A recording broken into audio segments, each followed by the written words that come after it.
Hello दोस्तों, आज की इस वीडियो में जो हमारा चल रहा था चैप्टर 4 यानी ऑब्जेक्टिव फिजिक्स का चैप्टर 4 में चल रहा था।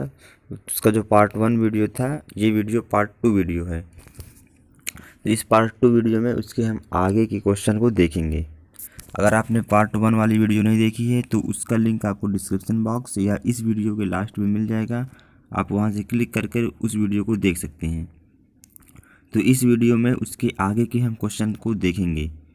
और अगर आप अभी तक चैनल को सब्सक्राइब नहीं किए हैं तो चैनल को सब्सक्राइब जरूर कर लें और बेल आइकन जरूर प्रेस कर दें ताकि आपको आने वाली वीडियो का नोटिफिकेशन मिलता रहे। तो क्वेश्चन देख लेते हैं। हमारा नेक्स्ट क्वेश्चन है, यानी इस वीडियो का जो क्वेश्चन है वो है, ऊर्जा EI की कोष्ठिका में अणु के होने की प्रायिकता होती है। तो जो इसका ऑप्शन बी है, PEI = E⁻⁻KT होता है। तो इस क्वेश्चन का जो आंसर हो जाएगा वो ऑप्शन बी है। दूसरा क्वेश्चन देख लेते हैं। दूसरा क्वेश्चन है, बोल्ट्जमैन के कैनोनिकल वितरण के नियमानुसार जो CE⁻⁻EI/KT की वैल्यू होती है वो PEI होती है, यानी वो प्रोबेबिलिटी बताती है। जिसका जो ऑप्शन बी है, ऑप्शन बी इसका करेक्ट आंसर हो जाएगा। नेक्स्ट क्वेश्चन है, अणु की ऊर्जा EI होने की कुल प्रायिकता होती है। तो जो हमारी कुल प्रायिकता है या टोटल प्रायिकता है 1 से अधिक नहीं होती है। जिसका जो आंसर हो जाएगा ऑप्शन डी 1। 2 नहीं होता है, 5 नहीं होता है, 0 नहीं हो सकता, और जो इसका प्रायिकता होगी वो 1 होगा। तो इस क्वेश्चन में जो ऑप्शन डी है वो करेक्ट हो जाएगा। नेक्स्ट क्वेश्चन है, यदि परम ताप T पर ऊर्जा EI वाली कोष्ठिका में अणुओं की संख्या Ni हो तो बोल्ट्जमैन के कैनोनिकल वितरण नियमानुसार Ni जो होता है वो प्रोपोर्शनल होता है E⁻⁻EI/KT के प्रोपोर्शनल होता है। ये कैनोनिकल वितरण नियम के अनुसार, जिसका जो ऑप्शन ए है, ऑप्शन ए करेक्ट होगा। Ni प्रोपोर्शनल टू E⁻⁻EI/KT, और यहाँ KT की वैल्यू हम 1/KT की वैल्यू बीटा रख सकते हैं। देख लेते हैं नेक्स्ट क्वेश्चन। नेक्स्ट क्वेश्चन है, निम्नलिखित में असत्य कथन है, यानी इन 4 ऑप्शन में एक ऑप्शन गलत है। तो फर्स्ट ऑप्शन हमारा ए है, किसी सूक्ष्म अवस्था की प्रायिकता जो होती है वो यूनिवर्सली प्रोपोर्शनल होती है सूक्ष्म अवस्थाओं की कुल संख्या की। यानी जो ऑप्शन ए यहाँ पे लिखा है वो सही लिखा है। किसी सूक्ष्म अवस्था की प्रायिकता = 1 सूक्ष्म अवस्थाओं की कुल संख्या। तो यहाँ पे ऑप्शन ए जो है सत्य कथन है। और जो ऑप्शन बी है, किसी स्थूल अवस्था की ऊष्मागतिक प्रायिकता उस स्थूल अवस्था में सूक्ष्म अवस्थाओं की संख्या को बताता है। ये भी सही है कि यानी किसी स्थूल अवस्था की जो ऊष्मागतिक प्रायिकता होती है वो बराबर होती है उस स्थूल अवस्था में सूक्ष्म अवस्थाओं की संख्या के बराबर होती है। यानी यहाँ पे जो ऑप्शन बी है, ऑप्शन बी भी एकदम करेक्ट आंसर है। तो यहाँ पे जो असत्य कथन हमें छांटना है, असत्य कथन ना तो ए है ना तो बी है। और जो सी ऑप्शन है, किसी स्थूल अवस्था की प्रायिकता प्रोपोर्शनल होती है उस स्थूल अवस्था की ऊष्मागतिक प्रायिकता, ये भी सही लिखा है। यानी किसी स्थूल अवस्था की जो प्रायिकता होती है वो उस स्थूल अवस्था की ऊष्मागतिक प्रायिकता कहलाती है। यानी यहाँ जो ऑप्शन सी भी लिखा है वो ऑप्शन सी भी सत्य कथन है। जो ऑप्शन डी है, किसी स्थूल अवस्था की ऊष्मागतिक प्रायिकता निकाय में विन्यासों की कुल संख्या के बराबर होती है, ये असत्य कथन है। तो इस क्वेश्चन का जो आंसर हो जाएगा वो ऑप्शन डी जो है असत्य कथन है। अगला क्वेश्चन है, एक परमाणु गैस के एक अणु की स्वतंत्र कोटियों की संख्या 3 है। यदि अवोगैद्रो संख्या n हो तो एक मोल गैस के लिए कौन सा कथन असत्य है। तो जो इस क्वेश्चन का जो ऑप्शन ए है, स्वतंत्र कोटियों की कुल संख्या 6 होगी, ये रॉन्ग आंसर है। ऑप्शन ए जो इस क्वेश्चन का जो रॉन्ग आंसर है, स्वतंत्र कोटियों की कुल संख्या 6 होगी, ये गलत आंसर है और हमको गलत आंसर ही छांटना है। तो जो इसका ऑप्शन ए होगा, ऑप्शन ए करेक्ट हो जाएगा। जो बाकी के जो ऑप्शन है वो सत्य हैं। नेक्स्ट क्वेश्चन देख लेते हैं। नेक्स्ट क्वेश्चन है, सांख्यिकीय यांत्रिकी के अनुसार 2 निकाय तापीय साम्यावस्था में होंगे यदि उनके लिए जहां बीटा की वैल्यू होती है ΔE log ओम E। तो सांख्यिकी यांत्रिकी के अनुसार दो निकाय तापीय साम्यावस्था में तभी होंगे जब उनका बीटा जो है बीटा 1 इक्वल टू बीटा 2 होगा। यानी जो इसका ऑप्शन ए है बीटा 1 इक्वल टू बीटा 2, अगर ये इक्वल होंगे तभी वो तापीय साम्यावस्था में होगा। तो जो इसका ऑप्शन ए है, ऑप्शन ए इसका इस क्वेश्चन का करेक्ट आंसर हो जाएगा।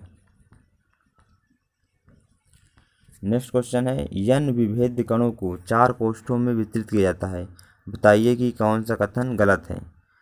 तो ऑप्शन ए है यदि किसी एक कोष्ठ में दो कण परस्पर स्थिति बदलते हैं तो निकाय की स्थूल अवस्था अपरिवर्तित रहती है। ये कथन है, ये कथन सत्य कथन है। जो ऑप्शन बी है यदि दो अलग अलग कोष्ठों में दो कण परस्पर स्थिति बदलते हैं तो निकाय की सूक्ष्म अवस्था परिवर्तित होती है, ये भी कथन सत्य है। जो ऑप्शन सी है यदि किसी एक प्रकोष्ठ में दो कण परस्पर स्थिति बदलते हैं तो निकाय की सूक्ष्म अवस्था बदल जाती है, ये रॉन्ग आंसर है, ये असत्य कथन है। तो जो क्वेश्चन का जो होगा आंसर वो ऑप्शन सी होगा। तो n विभेद्य कणों को 4 कोष्ठों में वितरित किया जाता है, बताइए कि कौन सा कथन गलत है। जो रॉन्ग आंसर है वो ऑप्शन सी है, यानी ये कथन गलत है। तो इस क्वेश्चन में जो ऑप्शन सी है, ऑप्शन सी सही आंसर हो जाएगा। अगला क्वेश्चन है किसी निकाय की एंट्रोपी तथा ऊष्मागतिक प्रायिकता के बीच संबंध है। निकाय की एंट्रोपी को हम एस से लिखते हैं और ऊष्मागतिक प्रायिकता को ओम से। तो एस ओ और ओम में जो करेक्ट रिलेशन है वो है इसमें option A, S equal to K log ओम, यानी इस क्वेश्चन का जो आंसर हो जाएगा वो ऑप्शन ए है। किसी निकाय की एंट्रोपी तथा ऊष्मागतिक प्रायिकता के बीच संबंध है S equal to K log ओम। तो इस क्वेश्चन का जो ऑप्शन ए है, ऑप्शन ए इसका करेक्ट आंसर हो जाएगा।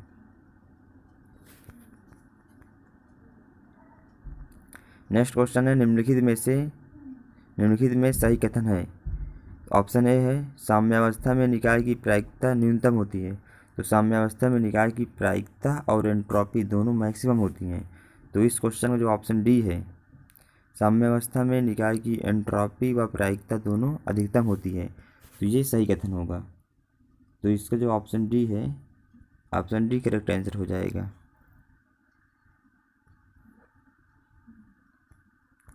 नेक्स्ट क्वेश्चन है द्विविमीय कला आकाश में एक विमीय दोलक प्रदर्शित हो सकता है। ऑप्शन ए सीधी रेखा द्वारा, ऑप्शन बी परवलय, ऑप्शन सी वृत्त, ऑप्शन डी दीर्घवृत्त। तो द्विविमीय कला आकाश में एक विमीय दोलक प्रदर्शित हो सकता है दीर्घवृत्त में, यानी इसका जो ऑप्शन डी है दीर्घवृत्त इसका करेक्ट आंसर हो जाएगा। अगला क्वेश्चन है माइक्रो कैनोनिकल के प्रत्येक सिस्टम में होता है। तो माइक्रो कैनोनिकल के जो प्रत्येक सिस्टम में होता है वो ऊर्जा और कणों की संख्या होता है। ऊर्जा, ताप और कणों की संख्या माइक्रो कैनोनिकल के प्रत्येक सिस्टम में होता है, तो होता है ऊर्जा, आयतन और कणों की संख्या। तो जो इसका ऑप्शन ए है ऊर्जा और रासायनिक विभव, ये रॉन्ग आंसर है।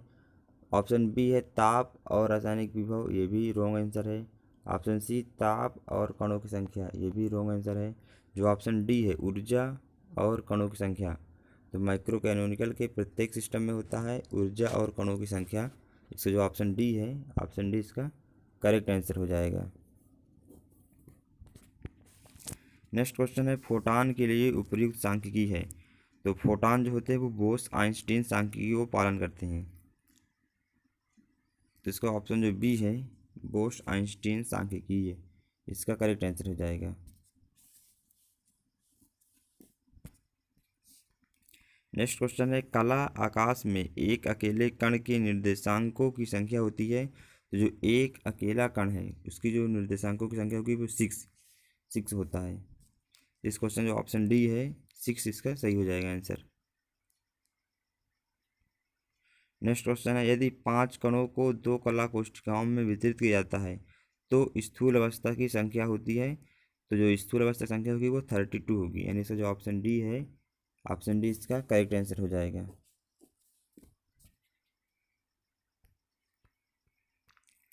नेक्स्ट क्वेश्चन है बीटा गणितीय मान है। तो जो बीटा की वैल्यू होती है वो डेल्ट अपॉन डेल्ट ई log ई पर ओम होता है, यानी जो इसका ऑप्शन बी है, ऑप्शन बी इसका करेक्ट आंसर हो जाएगा।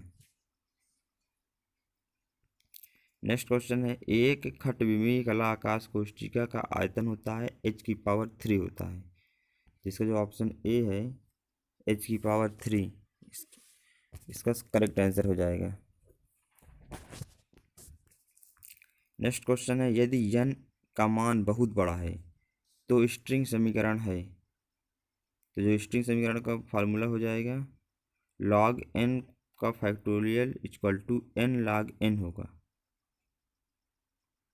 इसका जो ऑप्शन ए है, ऑप्शन ए इसका करेक्ट आंसर हो जाएगा।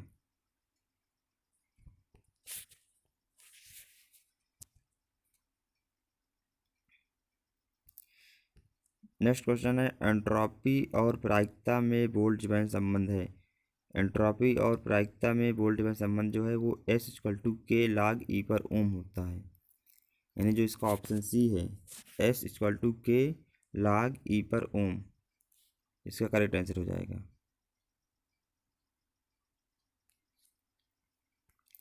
कला आकाश बटा होता है। कला आकाश बटा होता है ऑप्शन ए ग्रुप में, ऑप्शन बी सब ग्रुप में, ऑप्शन सी सेट्स में, ऑप्शन डी कोष्ठिका में। तो कला आकाश बटा होता है सेल्स में यानी कोष्ठिका में। तो इस क्वेश्चन जो ऑप्शन डी है कोष्ठिका ब्रैकेट्स में सेल्स में इसका करेक्ट आंसर हो जाएगा।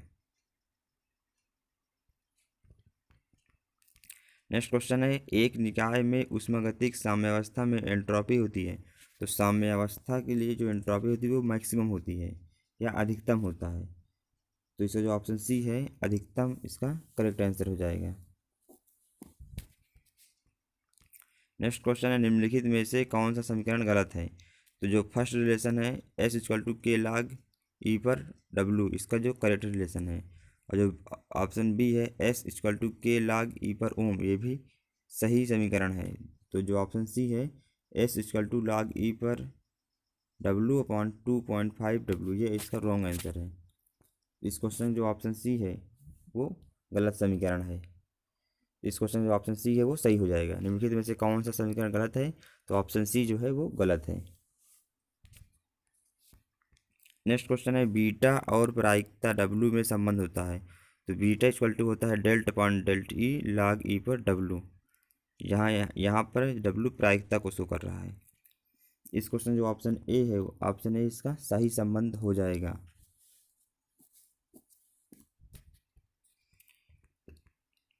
नेक्स्ट क्वेश्चन है, खट्विमीय कला आकाश में एक कला कोष्ठिका का आयतन होता है वो h⁻³ होता है। यानी इसका जो ऑप्शन ए है h⁻³ इसका करेक्ट आंसर हो जाएगा। नेक्स्ट क्वेश्चन है, फेज स्पेस या कला आकाश का अर्थ है। ऑप्शन ए सभी स्थिति आकाशों का अध्यारोपण, ऑप्शन बी सभी संवेग आकाशों का अध्यारोपण, ऑप्शन सी सभी संवेग व स्थिति आकाशों का अध्यारोपण, ऑप्शन डी रिक्त आकाश। इस क्वेश्चन जो है आंसर होगा ऑप्शन सी सभी संवेग व स्थिति आकाशों का अध्यारोपण। तो फेज स्पेस या कला आकाश का अर्थ है सभी संवेग व स्थिति आकाशों का अध्यारोपण। इसका जो ऑप्शन सी है ऑप्शन सी करेक्ट आंसर होगा। अगला क्वेश्चन है, 2f विमीय कला आकाश में कोष्ठिकाओं की संख्या है। तो जिसका ऑप्शन डी है इंटीग्रल इंटीग्रल इंटीग्रल इंटीग्रल यानी इंटीग्रेशन चिन्ह लगा के dx dy dz dpx dpy dpz अपान hf। इसका जो ऑप्शन डी है ऑप्शन डी इसका करेक्ट आंसर होगा। 2f विमीय कला आकाश में कोष्ठिकाओं की संख्या है। तो इंटीग्रेशन लगा के dx dy dz dpx dpy dpz अपान hf। तो इस क्वेश्चन का जो ऑप्शन डी है ऑप्शन डी इसका करेक्ट आंसर हो जाएगा। नेक्स्ट क्वेश्चन है, एक एनसेम्बल किसका संग्रह है। ऑप्शन ए तारों का है, ऑप्शन बी स्थूल रूप से समरूप व स्वतंत्र निकायों का है, या ऑप्शन सी कणों का, या ऑप्शन डी स्थूल रूप से भिन्न व परतंत्र निकायों का। तो जो एनसेम्बल होता है वो एनसेम्बल संग्रह होता है स्थूल रूप से समरूप व स्वतंत्र निकायों का। यानी इसका जो ऑप्शन बी है ऑप्शन बी इसका करेक्ट आंसर होगा। अगला क्वेश्चन है, निकाय की संतुलन अवस्था में एंट्रोपी और प्रायिकता अधिकतम है या अधिकतम होती हैं। तो निकाय की संतुलन अवस्था में एंट्रोपी और प्रायिकता अधिकतम है, शून्य नहीं होती है, न्यूनतम नहीं होता है, और न्यूनतम नहीं होती है। जिसका जो करेक्ट आंसर हो जाएगा वो ऑप्शन बी है, एंट्रोपी व प्रायिकता। एंट्रोपी और प्रायिकता अधिकतम है। तो इस क्वेश्चन जो ऑप्शन बी है, ऑप्शन बी इसका करेक्ट आंसर हो जाएगा। नेक्स्ट क्वेश्चन है, बोल्ट्जमैन नियतांक की विमाएँ किसके समान है? तो बोल्ट्जमैन नियतांक की जो विमा है वो ऊर्जा अपान ताप के विमा के बराबर होता है। तो इसका जो ऑप्शन डी है, ऊर्जा ताप की पावर -1 इसका करेक्ट आंसर हो जाएगा। नेक्स्ट क्वेश्चन है, बोल्ट्जमैन नियतांक के तथा गैस नियतांक आर में परस्पर संबंध है जबकि n अवोगैद्रो संख्या है। तो इसका जो रिलेशन होता है के इक्वल टू होता है आर अपान एन, जहाँ पे के यहाँ पे बोल्ट्जमैन नियतांक है, आर गैस नियतांक है और एन अवोगैद्रो नंबर। तो इस क्वेश्चन जो ऑप्शन बी है, ऑप्शन बी इसका करेक्ट आंसर हो जाएगा, K equal to R upon N. Next question है, ऊर्जा समविभाजन का नियम माध्य ऊर्जा प्रति स्वतंत्र कोटि की तुल्य होगा।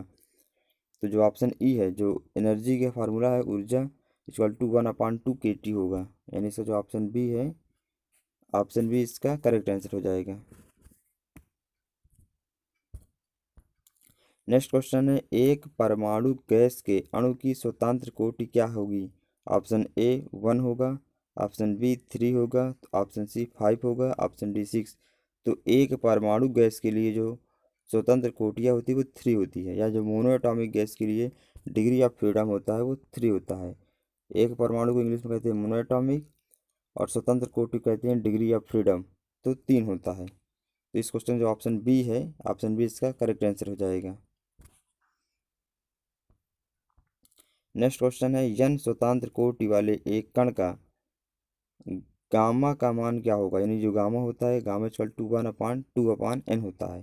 तो जो सही फार्मूला है वो ऑप्शन ए है। तो इसका जो ऑप्शन ए है वो करेक्ट आंसर हो जाएगा। अगला क्वेश्चन है, समवितरण फलन या पार्टीशन फंक्शन है। तो जो पार्टीशन फंक्शन का फार्मूला होता है वो समीशन आई जी आई ई की पावर माइनस बीटा ई आई होता है। यानी जो इसका ऑप्शन ए है, समीशन आई जी आई ई की पावर माइनस बीटा ई आई इसका करेक्ट आंसर है। नेक्स्ट क्वेश्चन है, संतुलन की अवस्था में ऑप्शन ए प्रायिकता अधिकतम होती है, ऑप्शन बी दो निकाय के बीटा नियतांक समान होते हैं, ऑप्शन सी ए व बी दोनों, ऑप्शन डी कणों की संख्या अधिकतम होती है। तो संतुलन की अवस्था में प्रायिकता अधिकतम होती है और दोनों निकाय में जो बीटा नियतांक होता है वो समान होता है। यानी जो इसका ऑप्शन सी है, ए व बी दोनों इसका करेक्ट आंसर हो जाएगा, ऑप्शन सी। नेक्स्ट क्वेश्चन है, बोल्ट्जमैन कैनोनिकल नियम के अनुसार अणुओं की संख्या प्रति कोशिका, ऑप्शन ए सेल से संबंधित ऊर्जा के साथ रैखिकता घटती है, ऑप्शन बी सेल से संबंधित ऊर्जा के साथ चरघातांकी रूप से घटती है, ऑप्शन सी सेल से संबंधित ऊर्जा के रैखिकता बढ़ती है, ऑप्शन डी सेल से संबंधित ऊर्जा के साथ चरघातांकी रूप से बढ़ती है। तो बोल्ट्जमैन कैनोनिकल नियम के अनुसार अणुओं की संख्या प्रति कोशिका सेल से संबंधित ऊर्जा के साथ चरघातांकी रूप से घटती है। यानी जो इसका ऑप्शन बी है, ऑप्शन बी इसका करेक्ट आंसर हो जाएगा।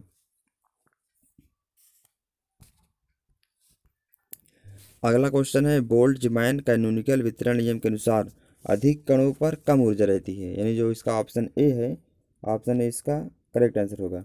बोल्ट्जमैन कैनोनिकल वितरण नियम के अनुसार अधिक कणों पर कम ऊर्जा रहती है।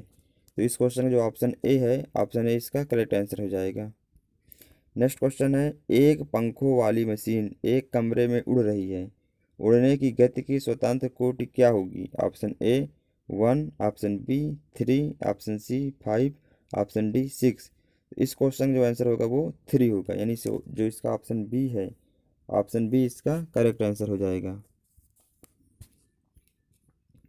नेक्स्ट क्वेश्चन है, बहुपरमाणु गैस के अणु की स्वतंत्र कोटि क्या होगी? तो इसका ऑप्शन है 3, option B 5, option C 6, option D 9। तो इसका जो आंसर होगा वो 6 होगा।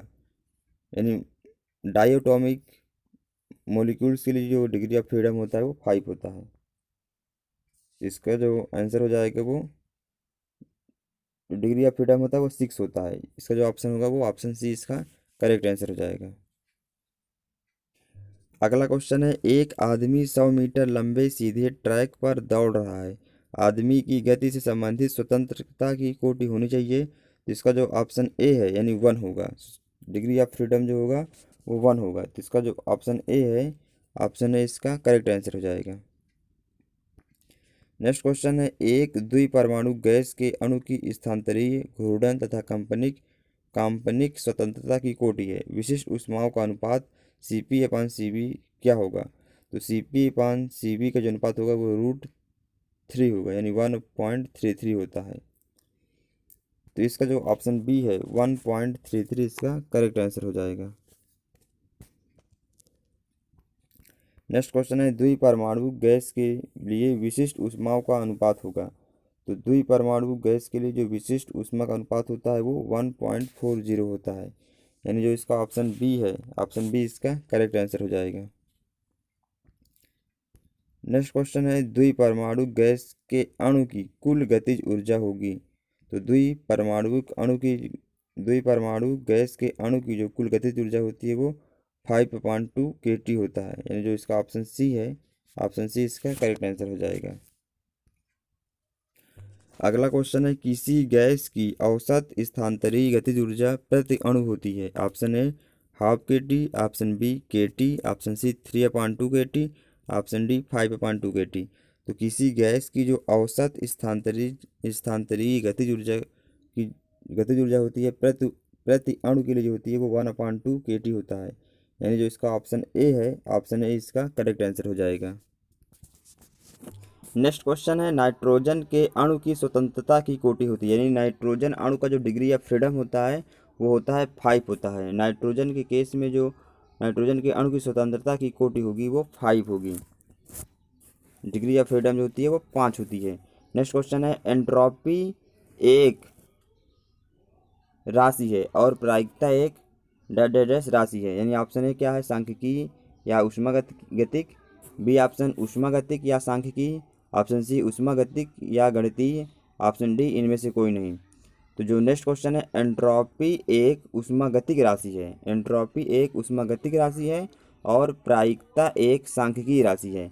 इसका जो करेक्ट आंसर हो जाएगा वो ऑप्शन बी, यानी एंट्रोपी जो है वो ऊष्मागतिक राशि है और जो प्रायिकता है वो सांख्यिकीय राशि है। इस क्वेश्चन जो ऑप्शन बी है वो करेक्ट हो जाएगा।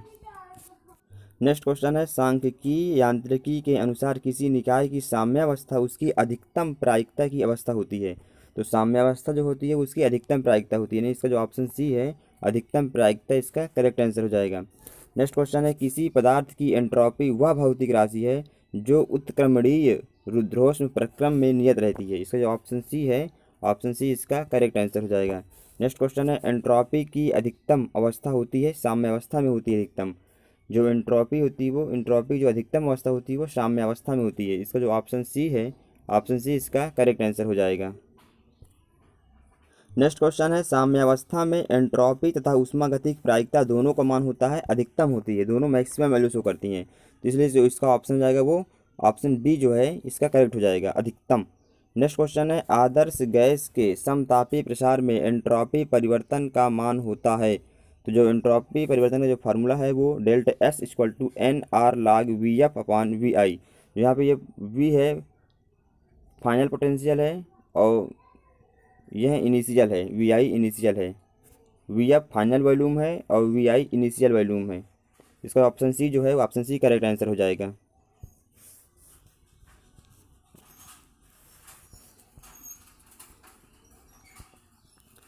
नेक्स्ट क्वेश्चन है, बोल्ट्जमैन के कैनोनिकल वितरण नियम का प्रयोग सांख्यिकी यांत्रिकी की किन भौतिक स्थितियों के अध्ययन में किया जा सकता है। ऑप्शन ए औसत दाब का, ऑप्शन बी किसी गैस की औसत ऊर्जा का, ऑप्शन सी चुंबकीय क्षेत्र में रखे पदार्थों के चुंबकीय गुणों का, ऑप्शन डी उपर्युक्त सभी। इसका जो हो जाएगा उपर्युक्त सभी। बोल्ट्जमैन के कैनोनिकल वितरण नियम का प्रयोग सांख्यिकी यांत्रिकी की किन भौतिक स्थितियों में के अध्ययन में किया जा सकता है। तो ऑप्शन ए बी सी सारों सही है, तीनों ऑप्शन सही है, इसलिए इसका आंसर हो जाएगा ऑप्शन डी, यानी उपर्युक्त सभी। अगला क्वेश्चन है, क्वांटम यांत्रिकी के अनुसार आवर्ती दोलित्र की ऊर्जा अवस्थाओं के लिए व्यंजक होता है। जो ये फार्मूला होता है एनर्जी का, E N equal to N plus 1/2 H nu होता है। इसका जो ऑप्शन बी है, ऑप्शन बी इसका करेक्ट आंसर हो जाएगा। नेक्स्ट क्वेश्चन है बोल्ट्जमैन के कैनोनिकल वितरण नियम के अनुसार यदि कोई निकाय ऊष्मा कुंड के साथ तापीय साम्य है तो ऊर्जा EI वाली किसी एक विशेष सूक्ष्म अवस्था में निकाय के होने की प्रायिकता e⁻−EI/kT के अनुक्रमानुपाती होता है। इसका जो ऑप्शन बी है, ऑप्शन बी इसका करेक्ट आंसर हो जाएगा। इसका ऑप्शन बी जो है वो करेक्ट हो जाएगा। नेक्स्ट क्वेश्चन है यदि परमताप T पर कोई निकाय ऊष्मा कुंड के साथ तापीय साम्य है तो ऊर्जा EI वाली किसी एक विशेष सूक्ष्म अवस्था में कणों की संख्या e⁻−EI/kT के अनुक्रमानुपाती होता है। इसका जो ऑप्शन ए है वो करेक्ट है। अगला क्वेश्चन है बोल्ट्जमैन व कैनोनिकल नियम का अभीष्ट संबंध है। जो ऑप्शन डी है PM=C e⁻EM/kT, जो है इसका ऑप्शन डी करेक्ट ऑप्शन है। अगला क्वेश्चन है पूर्व प्रायिकता की समानता के अनुसार सूक्ष्म अवस्था N में निकाय की ऊर्जा EM तथा ऊष्मा कुंड की ऊर्जा E-EM होने की प्रायिकता कुंड तथा निकाय की सूक्ष्म अवस्थाओं की संख्या के अनुक्रमानुपाती होगी। इसका जो ऑप्शन डी है के अनुक्रमानुपाती इसका करेक्ट आंसर हो जाएगा। जो नेक्स्ट क्वेश्चन है किसी निकाय की सभी संभव सूक्ष्म अवस्थाओं की कुल प्रायिकता धनात्मक व एकांक होती हैं। इसका जो ऑप्शन सी है, ऑप्शन सी इसका करेक्ट हो जाएगा। धनात्मक व एकांक इसका करेक्ट आंसर होगा ऑप्शन सी। नेक्स्ट क्वेश्चन है किसी दिए गए ताप पर किसी निकाय की उच्च ऊर्जा अवस्था में पाए जाने की प्रायिकता निम्न ऊर्जा अवस्था में पाए जाने की प्रायिकता से कम होती है। इसका जो ऑप्शन सी है, ऑप्शन सी से कम होता है। इसका जो ऑप्शन सी है वो करेक्ट आंसर हो जाएगा। नेक्स्ट क्वेश्चन है दी गई ऊर्जा अवस्था में किसी निकाय के होने की प्रायिकता निम्न ताप पर उच्च ताप की अपेक्षा कम होती है। इसका जो ऑप्शन बी है, ऑप्शन बी इसका करेक्ट आंसर हो जाएगा। नेक्स्ट क्वेश्चन है किसी कोष्ठ में कोष्ठिकाओं की संख्या उस कोष्ठ के संगत स्थूल अवस्था में सूक्ष्म अवस्थाओं की संख्या को प्रदर्शित करेगी। जो नेक्स्ट क्वेश्चन का आंसर है वो ऑप्शन बी इसका करेक्ट आंसर होगा। अगला क्वेश्चन है पूर्व प्रायिकता कहते हैं ऑप्शन ए सांख्यिकी भार को, ऑप्शन बी अपभ्रष्टता की कोटि को, ऑप्शन सी ए व बी दोनों, ऑप्शन डी इनमें से कोई नहीं। तो जो पूर्व प्रायिकता कहते हैं वो ऑप्शन सी होगा, यानी ए व बी दोनों, सांख्यिकी भार को भी और अपभ्रष्टता की कोटि को पूर्व प्रायिकता कहते हैं। इसका जो ऑप्शन सी है ए व बी दोनों इसका करेक्ट आंसर हो जाएगा। नेक्स्ट क्वेश्चन है बोल्ट्जमैन के कैनोनिकल नियमानुसार विभाजन फलन का मान होता है तो समीशन I/GI e⁻−EI/kT, जो है ऑप्शन ए इसका करेक्ट आंसर हो जाएगा। और जहाँ Z summation of I/GI e⁻−EI/kT है, तो इस क्वेश्चन का जो ऑप्शन सी है ए व बी दोनों सही होगा। विभाजन फलन भी होगा, संवितरण फलन दोनों होगा। तो Z समीशन I/GI e⁻−EI/kT है, ए व बी दोनों, इसका ऑप्शन सी जो है करेक्ट आंसर हो जाएगा। नेक्स्ट क्वेश्चन है कोई कण जितनी दिशाओं में स्वतंत्रता पूर्वक गति कर सकता है उन दिशाओं की संख्या को कहते हैं। ऑप्शन ए कण की स्वतंत्र कोटियाँ, ऑप्शन बी कणों की संख्या, ऑप्शन सी ए व बी दोनों, ऑप्शन डी इनमें से कोई नहीं। तो जो इसका ऑप्शन सी होगा ए व बी दोनों इसका करेक्ट आंसर होगा। नेक्स्ट क्वेश्चन है दृढ़ पिंड की स्थानांतरण गति के लिए स्वतंत्र कोटि होती है। जो ऑप्शन ए है 6, ऑप्शन बी है 9, ऑप्शन सी है 2, ऑप्शन डी है 3। तो दृढ़ पिंड की स्थानांतरण गति के लिए जो स्वतंत्र कोटि होती है वो 3 होती है। इसका जो ऑप्शन डी है वो करेक्ट आंसर हो जाएगा। अगला क्वेश्चन है यदि त्रिपरमाणु गैस के अणु के सभी परमाणु एक ही सरल रेखा में हैं तो स्वतंत्र कोटियाँ होगी। Option A 2, option B 3, option C 6, option D 5। इसका जो करेक्ट ऑप्शन होगा वो ऑप्शन डी है, यानी 5 होगा। यदि त्रिपरमाणु गैस के अणु के सभी परमाणु एक ही सरल रेखा में हैं तो स्वतंत्र कोटियाँ होगी वो 5 होगा। इसका जो करेक्ट आंसर है वो ऑप्शन डी इसका करेक्ट होगा। नेक्स्ट क्वेश्चन है यदि त्रिपरमाणु अणु के परमाणु एक ही सरल रेखा में ना हो तो स्वतंत्र की कोटियाँ स्थानांतरण गति के लिए होंगी। इसका जो ऑप्शन हो जाएगा सी 3 होती है। इसका जो करेक्ट आंसर होगा वो ऑप्शन सी होगा, यानी 3 होती है। अगला क्वेश्चन है यदि त्रिपरमाणु अणु के परमाणु एक ही सरल रेखा में ना हो तो घूर्णी गति के लिए स्वतंत्र कोटियाँ होंगी। Option A 3, option B 6, option C 5, option D 7। तो इसका जो करेक्ट आंसर होगा वो ऑप्शन बी है 6 होगा। अगला क्वेश्चन है, यदि कोई निकाय चिरसम्मत सांख्यिकी यांत्रिकी के अंतर्गत परम ताप T पर साम्यावस्था में है, तब इसके ऊर्जा व्यंजक के प्रत्येक स्वतंत्र द्विघाती पद का माध्यमान होता है। तो जो इसका ऑप्शन ए है 1/2 kT इसका करेक्ट आंसर हो जाएगा। इसका ऑप्शन जो ए है वो करेक्ट होगा। अगला क्वेश्चन है, ऊर्जा के समविभाजन के अनुसार log E इंटीग्रेशन -∞ से +∞ e⁻⁻b² dy का बीटा के सापेक्ष अवकलज या डेरिवेटिव होता है वो शून्य होता है। तो जो इसका करेक्ट आंसर हो जाएगा वो ऑप्शन डी है, शून्य। नेक्स्ट क्वेश्चन है, ऊर्जा के समविभाजन का नियम है। तो जो औसत ऊर्जा होती है EI के बार इक्वल टू होता है वो 1/2 kT होता है। जो इसका ऑप्शन सी है, ऑप्शन सी इसका करेक्ट आंसर हो जाएगा। नेक्स्ट क्वेश्चन है, ऊर्जा समविभाजन का नियम लागू होता है ऑप्शन ए निम्न ताप पर, ऑप्शन बी मध्यम ताप पर, ऑप्शन सी सामान्यतः ऊंचे ताप पर, ऑप्शन डी इनमें से कोई नहीं। तो ऊर्जा समविभाजन का नियम लागू होता है मध्यम ताप पर। जो इसका ऑप्शन बी है, ऑप्शन बी इसका करेक्ट आंसर हो जाएगा। नेक्स्ट क्वेश्चन है, ऊर्जा के समविभाजन नियम का प्रयोग किया जाता है ऑप्शन ए द्विअणुक के लिए, ऑप्शन बी द्विअणुक ऊष्मा के लिए, ऑप्शन सी एक अणुक आदर्श गैस की विशिष्ट ऊष्मा ज्ञात करने के लिए, ऑप्शन डी इनमें से कोई नहीं। तो जो इसका करेक्ट आंसर हो जाएगा ऑप्शन सी है, एक अणुक आदर्श गैस की विशिष्ट ऊष्मा ज्ञात करने के लिए। इसका ऑप्शन सी जो है वो करेक्ट आंसर है। अगला क्वेश्चन है, आदर्श गैस के अणु की ऊर्जा होती है ऑप्शन ए स्थितिज ऊर्जा, ऑप्शन बी गतिज ऊर्जा, ऑप्शन सी ए व बी दोनों, ऑप्शन डी इनमें से कोई नहीं। जो इसका आंसर हो जाएगा ऑप्शन बी गतिज ऊर्जा। अगला क्वेश्चन है, ऊर्जा समविभाजन के नियम के अनुसार गैस के 1 मोल में Na अवोगैड्रो संख्या अणु है, तो गैस के 1 मोल की माध्य ऊर्जा होगी। ऑप्शन ए है 3/2 RT, option B Na 3/2 RT, option C A व बी दोनों, ऑप्शन डी 1/2 kT। तो जो इसका आंसर हो जाएगा वो ए व बी दोनों होंगे। तो इसका जो करेक्ट आंसर हो जाएगा ऑप्शन सी।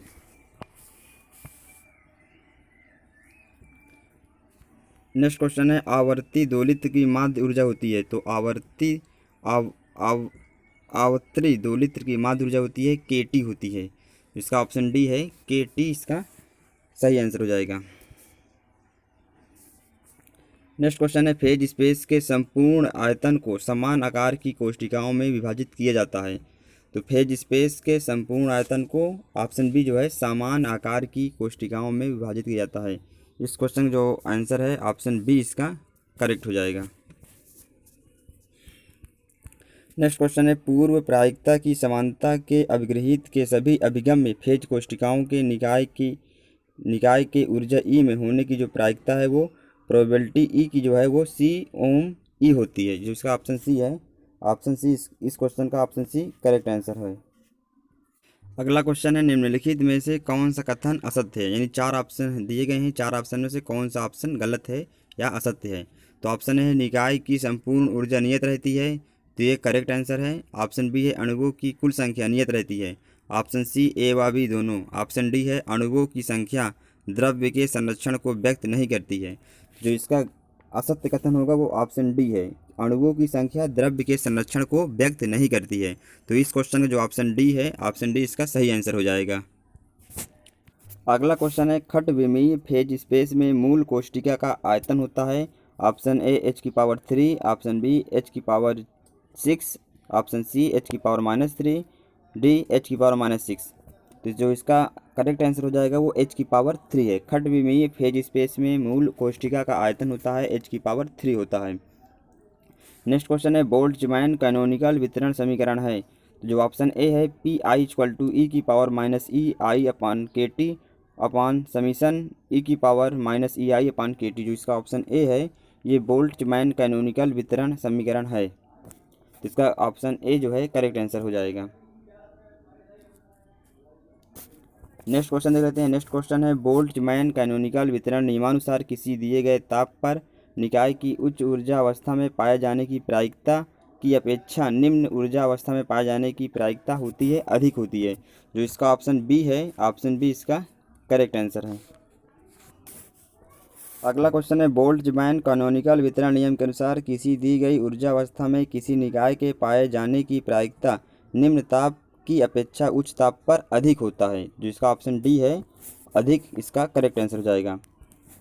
नेक्स्ट क्वेश्चन है यदि आकाश में किसी क्षण पर अणु की अवस्था का वर्णन 6 निर्देशांकों से किया जाता है तो ऐसे आकाश को कहते हैं कला आकाश कहते हैं, या इसको म्यू आकाश भी कहते हैं। तो जो इसका ऑप्शन सी है, ऑप्शन सी इसका करेक्ट आंसर हो जाएगा। ऑप्शन सी इसका बिल्कुल करेक्ट आंसर है।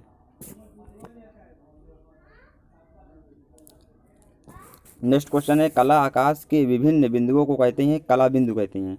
कला आकाश के विभिन्न बिंदुओं को कहते हैं कला बिंदु कहते हैं, जो इसका ऑप्शन सी है। ऑप्शन सी इसका बिल्कुल करेक्ट आंसर है। अगला क्वेश्चन है कला आकाश में आयतन अवयव को कहते हैं। ऑप्शन ए कला कोष्ठिका, ऑप्शन बी कला प्रकोष्ठ, ऑप्शन सी कला वितरण, ऑप्शन डी ए व बी। तो जो इस क्वेश्चन का आंसर हो जाएगा वो ए व बी दोनों होगा, यानी जो ऑप्शन डी इसका है वो करेक्ट होगा। कला आकाश में आयतन अवयव को कहते हैं कला कोष्ठिका भी कहते हैं, कला प्रकोष्ठ भी कहते हैं। तो जिसका करेक्ट ऑप्शन हो जाएगा वो ऑप्शन इसका होगा डी। डी ऑप्शन इसका करेक्ट आंसर हो जाएगा। नेक्स्ट क्वेश्चन है एक कला कोष्ठिका में कला बिंदु की संख्या होती है तो वो एक से अधिक हो सकती हैं, यानी अनेक। एक कला कोष्ठिका में कला बिंदु की संख्या होती है अनेक होती है, जो इसका ऑप्शन बी है। ऑप्शन बी इसका करेक्ट आंसर हो जाएगा। नेक्स्ट क्वेश्चन देख लेते हैं। नेक्स्ट क्वेश्चन है अभिगम्य सूक्ष्म अवस्थाएं वे हैं जो दिए गए प्रतिबंधों के अंतर्गत संभव होती हैं। तो जो इस क्वेश्चन का जो आंसर हो जाएगा ऑप्शन ए जो है वो करेक्ट हो जाएगा। अभिगम्य सूक्ष्म अवस्थाएं वे हैं जो दिए गए प्रतिबंधों के अंतर्गत संभव होती हैं। इस क्वेश्चन जो ऑप्शन ए है, ऑप्शन ए इसका करेक्ट आंसर हो जाएगा। नेक्स्ट क्वेश्चन है एक सिक्कों को 10 बार उछाला जाता है, प्रत्येक बार हेड ऊपर आने की प्रायिकता होगी।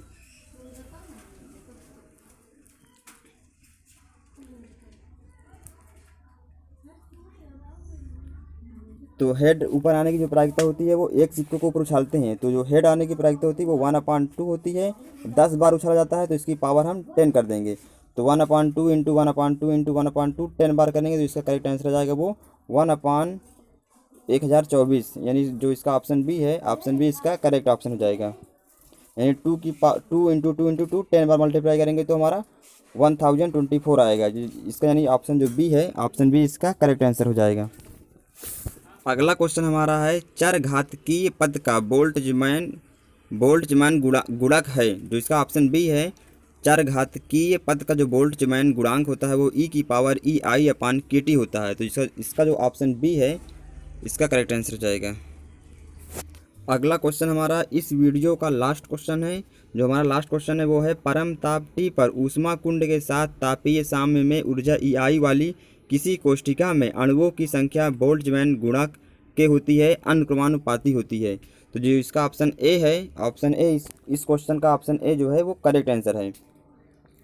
इस वीडियो में इतने सारे क्वेश्चन जो डिस्कस करना था, कुछ और चीज़ें जो डिस्कस कर रहा हूँ मैं। जो ऊर्जा समविभाजन नियम का जो सूत्र होता है, ऊर्जा समविभाजन नियम का सूत्र जो होता है औसत ऊर्जा निकालते हैं EI के ऊपर बार लगा के, ये औसत ऊर्जा इक्वल टू 1/2 kT होता है, जहाँ के बोल्ट्जमैन कांस्टेंट है और T यहाँ पे टेम्परेचर है। जो आवर्ती दोलित्र की जो माध्य ऊर्जा होती है वो होती है kT होती है, E के ऊपर बार इक्वल टू kT होती है। आवर्ती दोलित्र की माध्य ऊर्जा kT होती है। जो नेक्स्ट है वो नियत आयतन पर ठोस की परमाणुवीय विशिष्ट ऊष्मा जो होती है CV से लिखते हैं, CV इक्वल टू 3R होता है। 1 मोल ठोस के परमाणुओं की जो माध्य ऊर्जा होती है 3RT होती है, EM इक्वल टू 3RT। तो इस वीडियो में इतना ही। मुझे आशा है कि आपको ये वीडियो बहुत ही अच्छा लगा होगा। अगर आपको ये वीडियो अच्छा लगा हो तो वीडियो को लाइक ज़रूर कर देना और कमेंट में बताना कि नेक्स्ट वीडियो किस टॉपिक पर आनी चाहिए। अगर आप अभी तक चैनल को सब्सक्राइब नहीं किए हैं तो चैनल को सब्सक्राइब जरूर कर लें, क्योंकि ऐसी ही वीडियोस इस चैनल पर आती रहती हैं, एग्ज़ाम से रिलेटेड या कोई और इन्फॉर्मेशन इस चैनल पर आता रहता है। तो आपको प्लेलिस्ट दिख रहा होगा, इस प्लेलिस्ट में ऑब्जेक्टिव फिजिक्स के बहुत सारे वीडियो मैंने बनाया हुआ है, तो आपको उस प्लेलिस्ट में मिल जाएगा। और इसका जो फर्स्ट पार्ट है वीडियो वो भी आपको दिख रहा है। फर्स्ट पार्ट पर क्लिक करके आप इसका जो फर्स्ट पार्ट है चैप्टर 4 का ऑब्जेक्टिव फिजिक्स फर्स्ट पेपर का, उसको भी आप देख सकते हैं। तो मिलते हैं आपसे नेक्स्ट वीडियो में, तब तक ख्याल रखिए अपना, खुश रहिए।